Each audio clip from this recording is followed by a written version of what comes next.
اعتکاف میں آتے ہیں، یہی چیزوں کے لیے ہم سیکھنے کے لیے ہم مسجدوں میں آتے ہیں۔ اب دیکھیں مولانا کا بیان ہوا، پھر نعت پاک ہوئی، پھر میں آ گیا، تو ہم کیوں بیٹھے ہوئے ہیں؟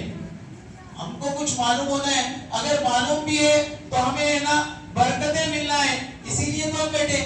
یہی چیزوں کے لیے بیٹھے، دوسرا کچھ بھی نہیں۔ اور ہم نے سنا، اور اس سے پہلے بھی سنا، رمضان میں شروع ہوتے وقت سے سنا، آج بھی سن رہے ہیں، آگے بھی سنیں گے، تو کیوں سننے کے باوجود ہم بیٹھے ہوئے ہیں؟ کیوں بیٹھے ہوئے ہیں؟ پیارے محترم سے اسی لیے بیٹھے ہوئے ہیں کہ آج کی رات کے جو معاملات ہیں نا، آج کی رات میں عبادتیں کرنے سے اللہ عز و جل ہمارے لیے خوب خوب برکتیں عطا فرمائے گا، ہماری مغفرت فرمائے گا، ہمارے والدین کی مغفرت فرمائے گا، ہمیں عمل کا جذبہ دے گا، اللہ ہم سے راضی ہو جائے گا، اور اللہ عز و جل ہم سے راضی ہونے کے سبب پیارے محترم سے جو ہماری دنیا بھی سنور جائے گی، آخرت بھی سنور جائے گی، ہوگا نا؟ تو ہم اسی لیے بیٹھے ہوئے ہیں۔ تو اعتکاف کے معاملات جو ہوتے ہیں نا، ہم جب بھی مسجد سے باہر چلے گئے،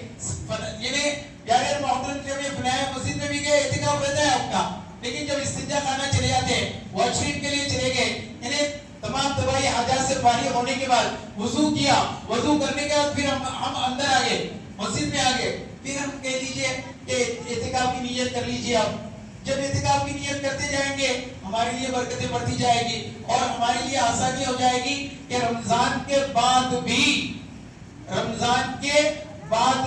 اگر ہم مسجد میں آنے والے بن جائیں، تو پیارے محترم جب مسجد کے اندرونی حصے میں آتے ہی ہم اعتکاف کی نیت کرنے والے بن جائیں گے انشاءاللہ۔ بنیں گے یا نہیں بنیں گے؟ انشاءاللہ ہم کوششیں کریں گے انشاءاللہ۔ پیارے محترم جو اللہ کے رسول مقبول بی بی آمینہ رضی اللہ تعالیٰ عنہ کے باپ کے مہنگے مہنگے پھول صلی اللہ تعالیٰ علیہ وسلم ایک مرتبہ پہلے زینے پہ قدم رکھا، یعنی منبر پر پہلی سٹیپ پر، پہلے زینے پر آپ صلی اللہ تعالیٰ علیہ وسلم نے قدم رکھا، آمین کہا، دوسرے زینے پر قدم رکھا، آمین کہا، تیسرے زینے پر قدم رکھا، آمین کہا۔ کہنے کے بعد تمام چیزیں ہوئی، اس کے بعد سرکار مدینہ صلی اللہ تعالیٰ علیہ وسلم یعنی صحابہ کے جھرمٹ میں بیٹھے، تو اس وقت صحابہ اکرام علیہ رضوان نے عرض کی، یا رسول اللہ صلی اللہ تعالیٰ علیہ وسلم، آج سے پہلے ہم نے کسی آپ کو یعنی منبر شریف پر چڑھتے وقت آمین کہتے ہوئے نہیں سنا، کیا معاملہ ہے، کیا ماجرا ہے، یا رسول اللہ ہمیں بتا دیجئے۔ کہہ رہے محترم بھائیو، سرکار نامدار مدینے کے تاجدار صلی اللہ علیہ وسلم نے فرمایا، جب میں نے پہلے قدم رکھا تو جبریل امین کی دعا تھی، اے مالک و مولا جسے رمضان مل جائے وہ عبادت کر کر، اس مہینے میں عبادت کر کر جنت میں داخل نہ ہو جائے تو اس کی ناک خاک آلود ہو، یعنی اس کی ناک مٹی میں مل جائے۔ پھر دوسرے زینے پر قدم رکھا، جن کے والدین بڑھاپے کی حالت میں مل جائے، ان کی خدمت کر کر وہ جنت میں داخل نہ ہو جائے،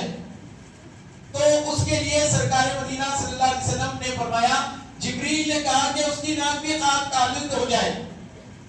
تو میں نے آمین کہا۔ پھر اس کے بعد جب میرا نام نامی اس میں گرامی آ جائے اور وہ سننے کے بعد یعنی مجھ پر درود پاک نہ پڑے، تو جبریل نے کہا کہ اس کی ناک بھی خاک آلود ہو جائے۔ اللہ اکبر۔ کہہ رہے محترم سے بھائیو، اب سوچے ہم جب سے ہم سرکار مدینہ صلی اللہ تعالیٰ علیہ وسلم کا نام نامی اس میں گرامی سن رہے ہیں، ہم کتنے مرتبہ درود پاک پڑھے؟ ہم سوچیں، اگر نہیں پڑھے تو پیارے اور محترم سے بھائیو بعد میں ہمیں پڑھنا ہوگا، بعد میں ضرور پڑھنا ہوگا۔ یہ نام کیا ہے؟ آپ نے پہلے ہی سنا، نام محمد سے خوشبو وفا آتی ہے، ان کے روزے سے امتی امتی کی صدا آتی ہے، امتی امتی کی صدا آتی ہے۔ پیارے اور محترم سے بھائیو، یعنی لکھنے والوں نے کیا خوب لکھ دیا۔